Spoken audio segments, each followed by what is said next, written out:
Sarah Mitchell stood outside the elegant restaurant, her hands trembling slightly as she adjusted her simple white blouse. The evening air carried the scent of autumn leaves, and through the large windows, she could see the warm golden glow of chandeliers casting their light on well-dressed diners. This place was far fancier than anywhere she usually went. She looked down at her 5-year-old son, Tommy, who was holding her hand tightly. His dark hair was neatly combed, and she had dressed him in his best polo shirt and clean jeans. Even so, she felt completely out of place. "Mommy, are we really going to eat here?"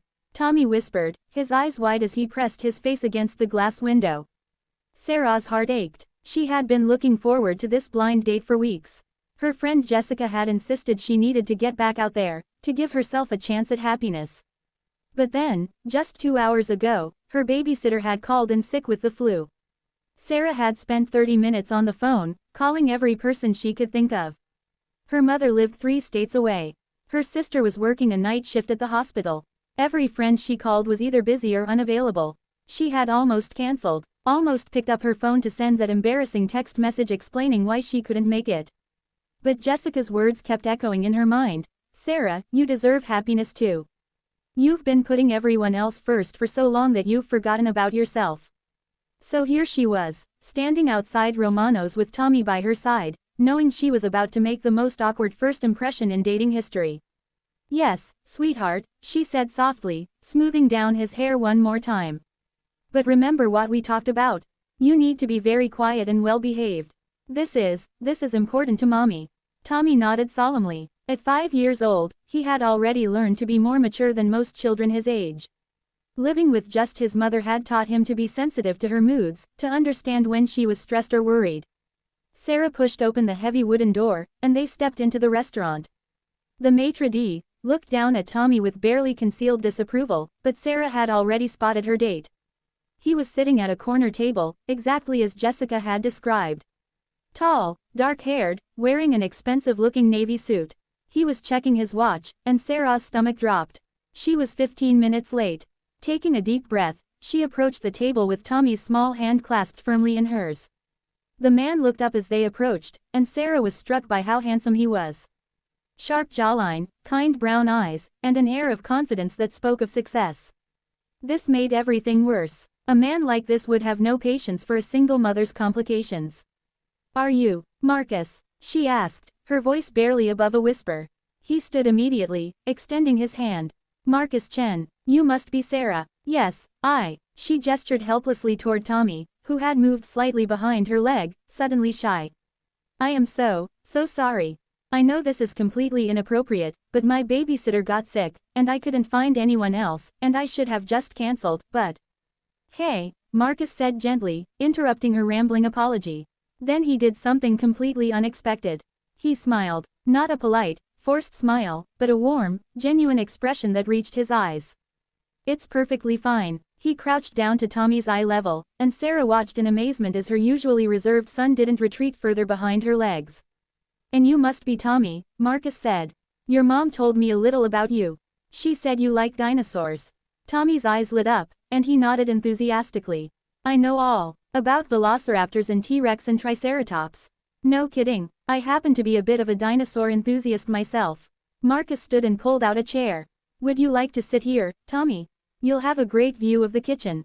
Sometimes you can see the chefs flipping food in the air." As Tommy scrambled into the chair, chattering excitedly about pterodactyls, Sarah remained standing, stunned. She had been prepared for annoyance, for judgment, for the date to end before it began.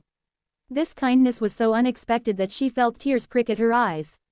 Marcus noticed her expression and gently placed a hand on her arm. "Sarah, please sit down." "Really, it's okay." She sank into her chair, still apologizing. "This is not how I wanted this evening to go. I understand completely if you want to leave. This is so embarrassing." "Why would I want to leave?" Marcus asked, settling back into his own seat. "I'm having dinner with 2 interesting people instead of 1. That's even better." The waiter approached, and Sarah tensed again. She had looked at the menu online, and even the cheapest entree cost more than she usually spent on groceries in a week. But Marcus smoothly ordered for all of them, choosing items that would appeal to a 5-year-old while still being sophisticated enough for the setting.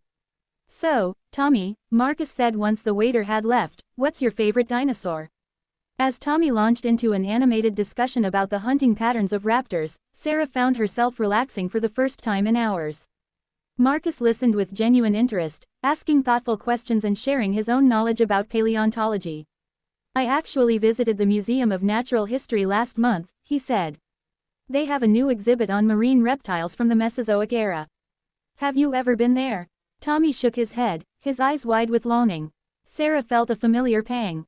There were so many places she wanted to take her son, so many experiences she wanted to give him, but their budget rarely allowed for such luxuries.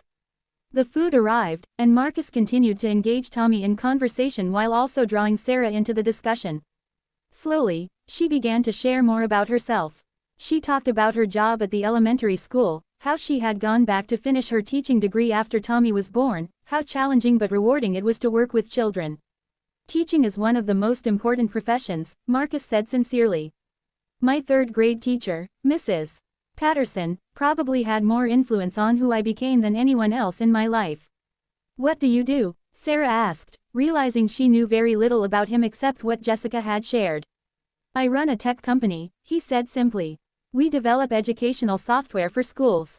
He didn't elaborate on the size of his company or his success, but Sarah could tell from his watch, his clothes, and the easy way he had ordered wine that cost more than her monthly phone bill, that he was doing very well for himself. As the evening progressed, Sarah watched Marcus with growing amazement. He cut Tommy's chicken into bite-sized pieces without being asked. He patiently answered an endless stream of questions about everything from how elevators work to why the restaurant had cloth napkins instead of paper ones. Most remarkably, he never once seemed annoyed or impatient.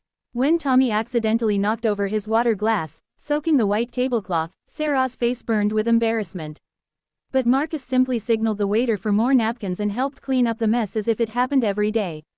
"I'm so sorry," Sarah whispered for what felt like the 100th time that evening. "Sarah," Marcus said quietly, "you need to stop apologizing. Tommy is a delightful kid. He's curious, intelligent, and well-behaved. You should be proud of him, not apologetic." The words hit her harder than she expected. For so long, she had felt like she was constantly making excuses for her life, for her choices, for the fact that she came as a package deal. Most men her age were looking for someone without complications, someone who could be spontaneous and carefree. After dinner, as they walked toward the restaurant's entrance, Tommy was practically bouncing with excitement from the evening's adventures. Marcus had told him stories about the software engineers at his company who created educational games, making programming sound like the most fascinating career in the world. Outside, the evening air had grown cooler. Sarah pulled Tommy's jacket tighter around his small shoulders and realized she was going to have to call a taxi. Her old Honda was in the shop again, and she had taken 2 buses to get to the restaurant. "Can I give you both a ride home?" Marcus asked. Sarah started to refuse automatically, but the exhaustion of the day, combined with the genuine kindness he had shown them both, made her hesitate. "I don't want to impose any further," she said weakly. "It's not an imposition, it's what friends do for each other." The word, friends, should have disappointed her, but somehow it didn't. There was something in the way he said it that suggested it wasn't a dismissal, but rather a foundation. His car was a sleek black sedan that probably cost more than Sarah made in 2 years. But he helped Tommy with his seatbelt as naturally as if he did it every day, and he listened patiently as Tommy explained the difference between herbivores and carnivores during the drive to their small apartment complex. When they pulled up outside Sarah's building, she felt a strange reluctance to end the evening. Despite all her worries, despite bringing Tommy along, despite everything going differently than planned, it had been one of the nicest evenings she'd had in years. "Thank you," she said as Marcus walked them to their door. "For everything. For being so understanding, so kind to Tommy. I know this wasn't what you signed up for." Marcus was quiet for a moment, and Sarah prepared herself for the polite brush-off that would end whatever this had been. "Sarah," he said finally, "can I be honest with you about something?" Her heart sank. Here it came. "I was incredibly nervous about tonight," he continued. "I haven't dated in over 2 years. I've been so focused on work, on building my company, that I forgot how to connect with people. When Jessica told me about you, I almost said no a dozen times." Sarah looked up at him, surprised. "But sitting at that table tonight, watching you with Tommy, seeing how much you love him, how hard you work to give him a good life, it reminded me what really matters. You're not someone who needs to apologize for your life, Sarah. You're someone who should be celebrated for it." Tommy had been leaning against Sarah's leg, growing sleepy, but now he looked up at Marcus with drowsy eyes. "Are you going to be my mom's friend?" he asked with the directness that only children possess. Marcus crouched down one more time, his expression serious as he addressed Tommy. "I would very much like to be friends with both of you, if that's okay with you." Tommy nodded solemnly, then surprised everyone by stepping forward and giving Marcus a quick hug before retreating back to his mother's side. As Sarah unlocked her apartment door, Marcus called after her softly. "Sarah, there's a dinosaur exhibit opening at the Natural History Museum next weekend. I was wondering if you and Tommy might like to go with me." As friends, he added with a smile that suggested the word might mean more than it usually did. Sarah felt her heart flutter in a way it hadn't in years. "We would love that," she said simply. After they had gone inside and she had gotten Tommy ready for bed, Sarah stood at her small kitchen window looking out at the street. Marcus's car was long gone, but she could still hardly believe the evening had happened. "Mommy," Tommy called from his bedroom. "Yes, sweetheart, I like Marcus. He knows a lot about dinosaurs." Sarah smiled, tucking the blanket around her son's shoulders. "I like him too, baby. Is he going to be around for a while?" It was such an adult question from such a small person. Tommy had learned early to be cautious about getting attached to people who might not stay. "I don't know," Sarah answered honestly. "But I think he might be." As she turned off Tommy's light and settled into her own bed that night, Sarah reflected on how wrong she had been about everything. She had been so convinced that bringing Tommy would ruin her chances, that any man would see her son as a burden rather than a blessing. But Marcus had seen them both clearly. He had seen a mother doing her best, a child full of curiosity and love, and a family worth getting to know. For the first time in years, Sarah fell asleep thinking not about her worries for tomorrow, but about the possibilities that lay ahead. Sometimes, she thought drowsily, the most unexpected moments turn out to be exactly what you needed all along.